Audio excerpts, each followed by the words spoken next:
RBI के तय नियम के अनुसार कर्जा हमने पटा दिया है। अगर आपकी संस्था को ये लगता है कि हम गलत हैं तो आपकी संस्था लिखित में जवाब दे कि हम आरबीआई के नियमों को नहीं मानते। आरबीआई का नियम क्या कहता है? आरबीआई जब नोट छापती है तो वो जब नोट छापती है तो अपने सामने कुछ सामान गिरवी रखती है, ठीक है। वो जो गिरवी रखती है वो सोना गिरवी रखती है, और उसी सोने के नहीं रखती तो आप लिखित में जवाब दीजिएगा। नहीं, सुनिए मेरी बात, हम लिखित में जवाब दे रहे हैं आपको, पहले सुन लीजिए पूरी बात। हम लिखित में बोल रहे हैं ऐसा कि आरबीआई जब कुछ नोट को छापती है, जारी करती है, तो सोना गिरवी रखती है, ठीक है, और उसी सोने के मानक के अनुसार ही नोटों को छापा जाता है। अब जब सोने के मानक के अनुसार नोटों को छापा गया और उसके बाद हमारे पास वो नोट आया, तो उसी सोने के मानक अनुसार हमने कर्जा पटा दिया, हमने लिखित में दे दिया ये काम। हमने जब लिखित में ये बात बता दी आपको, तो आप लिखित में जवाब दे दो कि हमने कर्जा नहीं पटा पाया, या लिखित में आप जवाब दे दो, या लिखित में आप जवाब दे दो कि ये मानक गलत है। एक मिनट सर, अब सुनिए। हाँ बोलिए। अब जो नोट छापने वाली बात है ना, नोट छापने वाली प्रक्रिया अलग है, उसका इससे कोई लेना देना नहीं। हाँ, क्यों लेना देना? आप हमें को बोले, मेरी बात सुनिए। बोलिए। आपका जो लोन है, इन्होंने आईसीआईसीआई बैंक से लोन लिया, और ये जो लोन का जो पैसा है, ये उन लोगों का पैसा है जो बैंक में अपना एफडी डिपॉजिट करते हैं, ठीक है। उन बंदों का जो पैसा होता है वो मार्केट में लैंड किया जाता है, और वो आरबीआई के रूल के हिसाब से, ठीक है। जब पैसा इन्होंने नहीं पटाया, और इसके लिए हमने सरफेसी एक्ट 2002 के तहत कलेक्टर साहब के पास हमने अपील की, एप्लीकेशन लगाई। उस आदेश के बाद इन्होंने एक बार घर खाली कर दिया था। उसके बाद इन्होंने इलीगली शासन के आदेश के खिलाफ जाकर फिर से कब्जा कर लिया, जो गैर कानूनी है। तो इसमें आरबीआई का कोई लेना देना नहीं। और रही बात जो सरफेसी एक्ट 2002 की, वो भी सरकार ने बनाया है और आरबीआई नियमक के हिसाब से बनाया है। तो या तो इन्होंने जो पहली बार खाली किया तब वो गलत थे, और अभी भी गलत है। अगर इनको ये इतने सही तो इन्होंने पहली बार क्यों खाली किया? और जब लगातार इनको कोर्ट से नोटिस आ रहा था, इनसे पूछिए कलेक्टर साहब के पास गए थे कि नहीं गए थे, पूछिए इनसे। बोल दिए आप इनसे, अरे आप सामने समझ गए, मैं पूरी बात समझ रहा हूँ, ठीक है। आपने क्या बोला? आपने बोला कलेक्टर साहब का नोटिस आया, उसके बाद आप लोग एक बार पोजेशन ले लिए, बराबर है?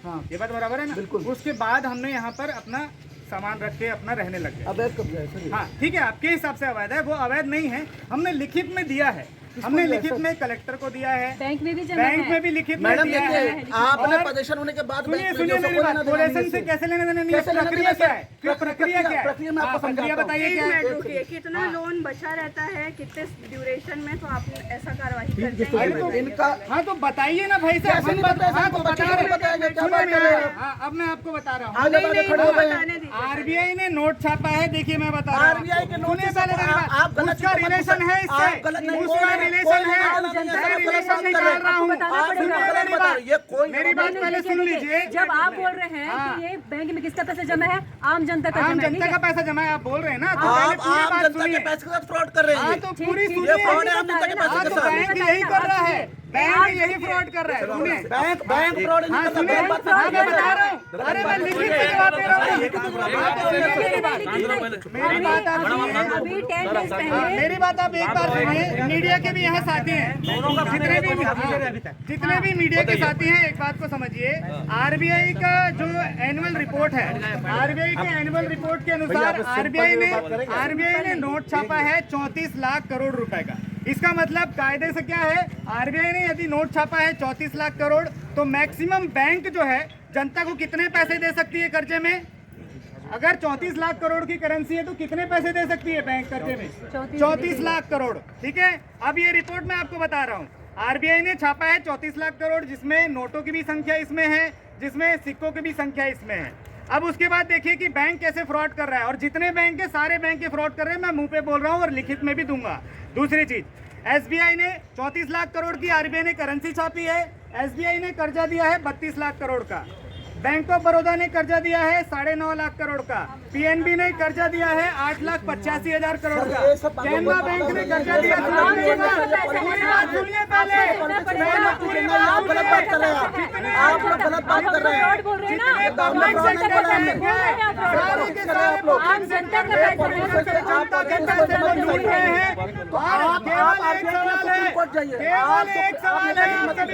जितने मीडिया के साथी है, केवल एक सवाल है, मेरी मीडिया के साथियों से भी गुजारिश है कि सरकारों से भी ये सवाल पूछ के बताएं, जनता से भी सवाल पूछ के बताएं, प्रशासन से भी सवाल पूछ के बताएं, कलेक्टर से भी सवाल पूछ के बताएं, तहसीलदार से भी सवाल पूछ के बताएं कि जब भारत में 34 लाख करोड़ की करेंसी है और पूरे सरकारी बैंकों ने मिलकर के 85 लाख करोड़ का कर्जा दे दिया है, तो जब पूरे सरकारी बैंकों ने 85 लाख करोड़ का कर्जा दिया है, तो ये जो आईसीआईसी बैंक का जो पैसा है वो पैसा कौन से मानक के अनुसार छापा जा रहा है? जो आरबीआई का जो एनुअल रिपोर्ट है उसमें 34 लाख करोड़ की करेंसी दिखाई जा रही है। जब देश में 34 लाख करोड़ की करेंसी है और पूरे पब्लिक सेक्टर बैंक ने 85 लाख करोड़ का कर्जा दे रखा है, तो जो आईसीआईसी बैंक का जो पैसा है वो कहां से आईसीआईसी बैंक ने लाया है? बात बराबर है नहीं है? बात बराबर है नहीं है? आईसीआईसी बैंक ने कहीं से तो लाया होगा ना। हमने जो कहां से लाया है? सुनिए मैम, आप सिंपल बात करें। इंस्टॉलमेंट ड्यूरेशन क्या होता है इसका? 3 महीने का। 3 महीने का। अब मैं सिंपल बात करता हूँ भैया, आप सुन लो, बता 22 ये लाख। पैसा कहां से लाया आपने? एक मिनट इन्होंने लोन लिया 22 हाँ, लोन लिया, ठीक है, पूरा आपको हमने दस्तावेज दिया इन है। चीजों की पूरे जांच के लिए हमने नहीं, सुनिए ना। हमने जांच के लिए दिया है, आपका बैंक जांच नहीं कर रहा है। जिसका साफ साफ हमको ऊपर से आदेश है कि ये मैं आपने लोन लिया सारे 22 लाख का। हमने जो लोन लिया है ना, हमने जो पटाया और हर चीजें जो जो स्थिति हुई कोविड टाइम में भी सुनिए हमको ना, रिलैक्सेशन देखो, मिला। और पहले और एक चीज और, आज सभी बैंक और एनबीएफसी को ऊपर से हमको पूरा- सभी बैंक और एनबीएफसी को पता है कि उनको फ्रॉड करना है, इसीलिए लोन के जितने भी दस्तावेज होते हैं कस्टमर को कभी भी नहीं दिए जाते हैं। इस बात को ध्यान रखिएगा। जब भी कोई व्यक्ति रेंट के लिए घर भी लेने जाएगा तो एग्रीमेंट की कॉपी 2 बनाई जाती है, जिसमें घर वालों को भी कॉपी मिलती है और जो कस्टमर रहता है, जो उस घर में किराएदार रहता है, उस किराएदार की भी कॉपी होती है। अब ये बताइए कि आपके बैंक ने क्या इनको दस्तावेज दिए हैं एग्रीमेंट के?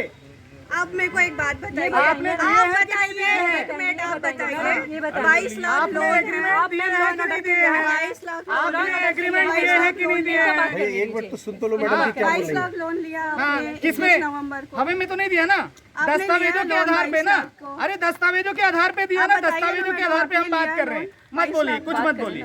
बात करना दस्तावेजों के आधार पे हम बात कर चुके हैं। दस्तावेजों के आधार पे आप आइए, दस्तावेजों के आधार पे आप बोलिए कि हम गलत बोल रहे हैं। लिखित में लाइए, लिखित में लाइए। ये 22 लाख का लोन जो आपने दिया है वो कहाँ से दिया भाई साहब? जब 34 लाख करोड़ की करेंसी है और सारे public sector bank 85 lakh crore रुपए बांट दिए, तो आईसीआईसी बैंक के पास पैसा कहाँ से आया? कहाँ से आया पैसा? आपने अरे कहाँ से आया पैसा? आईसीआईसी बैंक के पास कहाँ से आया? लिखित में पूरा दीजिए, लिखित में पूरा दीजिए। हाँ, ले लिए हैं, सुनिए मेरी बात, लिए हैं और लेकर के पटा दिए हैं, लिखे हैं लेकर के पटा दिए हैं। अरे तो लेकर के पटा दिए। मैं 5 दिन पहले आपको नोटिस दिया, ये सब बात मजिस्ट्रेट में जब बोलना चाहिए तो बिल्कुल बोले, कहाँ बोले तो पूरा दस्तावेज है हमारे दिखाओ ना पास। कागज का। सारे दस्तावेज की कॉपी बैंकों को दी है, बैंकों को दिए गए हैं, बैंकों को दिया गया है, बैंकों को भी दिया गया है, प्रशासन को भी दिया गया है, बैंकों को भी दिया गया है, प्रशासन को भी दिया गया है। आप लिखित में जब तक नहीं आएंगे, और सारे पुलिस वाले भी, आप लोग बैंक की तरफ से आए हैं क्या?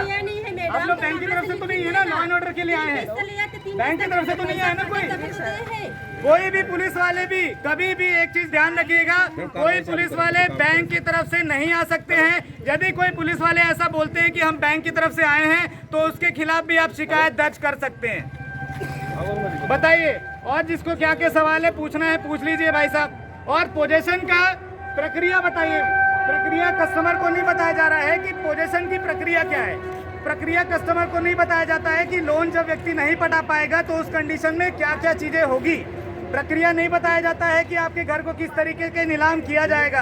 प्रक्रिया नहीं बताया जाता है कि आपके घर के पोजेशन किस तरीके से ली जाएगी, कौन ऑथराइज करेगा, कौन ऑथराइजिंग एजेंसी होगी। ऐसी कोई भी प्रक्रिया ना तो कस्टमर को बताई जा रही है, और कस्टमर से केवल जबरन की वसूली की जा रही है। जबरन घर जब्ती किया जाएगा और उसके बाद 1 करोड़ के घर को 10 लाख में नीलाम कर दिया जाएगा, और किसके बाद कोई संस्था काम नहीं करेगी, कोई संस्था आगे नहीं आएगी। ना तो बैंक वाले आगे आएंगे, ना प्रशासन के लोग आगे आएंगे, ना सरकार आगे आएगी, और फिर केवल और केवल जो व्यक्ति पीड़ित है उस पीड़ित का घर चला जाएगा और वो दर दर भटकता रह जाएगा। ये पूरी संस्थाएं लगातार मिलकर के इसी तरीके से अपराध कर रही है। अब आप लिखित में लेकर आइए भाई साहब, बैंक वाले जो भी हैं आप लिखित में सब लेकर आइए।